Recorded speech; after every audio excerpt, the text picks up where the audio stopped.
Salam sahabatku yang dikasihi Tuhan Yesus Kristus dimanapun Anda berada. Saya berdoa damai sejahtera Allah yang melampaui segala akal pikiran manusia itu dicurahkan atas kita semuanya. Apapun keadaan yang hari-hari ini kita hadapi, apapun situasi yang sedang terjadi atas kehidupan kita sebagai orang beriman percayalah bahwa Tuhan tidak akan pernah meninggalkan pekerjaan tangannya atas kita. Banyak perkara yang terkadang kita tidak mengerti yang terjadi day by day dalam kehidupan ini. Bahkan pergumulan yang tidak pernah terbayangkan ada kalanya terjadi menimpa kehidupan kita. Tetapi sekali lagi percayalah kalau kita melekat kepada Tuhan, kita percaya kepada Yesus Kristus bahwa penyertaannya, campur tangannya, pertolongannya senantiasa luar biasa atas kita semuanya. Saudaraku yang dikasihi Tuhan Yesus Kristus, mari hari-hari ini kita mengenali panggilan kita, mengenali kehendak Allah atas hidup kita.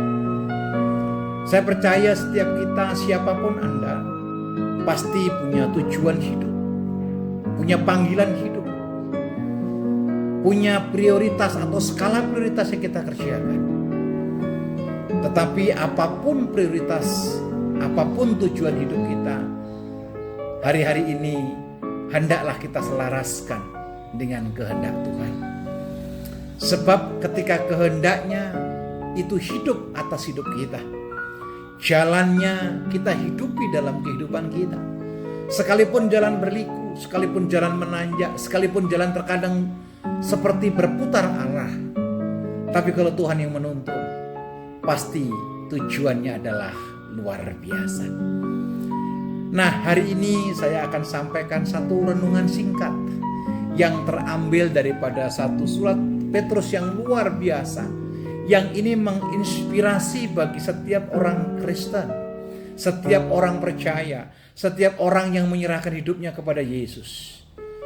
Mengenal kehendak Allah dan sesuatu yang indah luar biasa ketika itu tergenapi atas kehidupan kita. Saudaraku, mari kita lihat dalam 1 Petrus 2 ayat yang ke-9. 1 Petrus 2 ayat yang ke-9, demikian bunyi firman Tuhan. Tetapi kamulah bangsa yang terpilih. Siapa kamu? Saudara dan saya tentunya. Kita dipilih. Imamat yang rajani, demikian firman Tuhan berkata. Bangsa yang kudus, umat kepunyaan Allah sendiri, supaya kamu memberitakan perbuatan-perbuatan yang besar dari Dia yang telah memanggil kamu keluar dari kegelapan kepada terangnya yang ajaib. Saudara ini kasih Tuhan, firman ini indah luar biasa. Kita dipindahkan dari kitab kegelapan menuju kitab kehidupan, yaitu terang. Dari sesuatu yang tidak pasti menuju kepada kepastian yang luar biasa. Kamulah bangsa yang terpilih, imamat yang rajani, yaitu kita ini adalah kepunyaan Allah itu sendiri. Saudara ini kasih Tuhan, dengan demikian ayat ini mengingatkan kita sesungguhnya betapa berharganya kita di mata Tuhan. Betapa luar biasanya kita sesungguhnya di mata Tuhan. Kita ini milik pusakanya, kita ini milik Allah. Dan kenali panggilan Allah supaya tujuan Allah atas hidup kita tergenapi.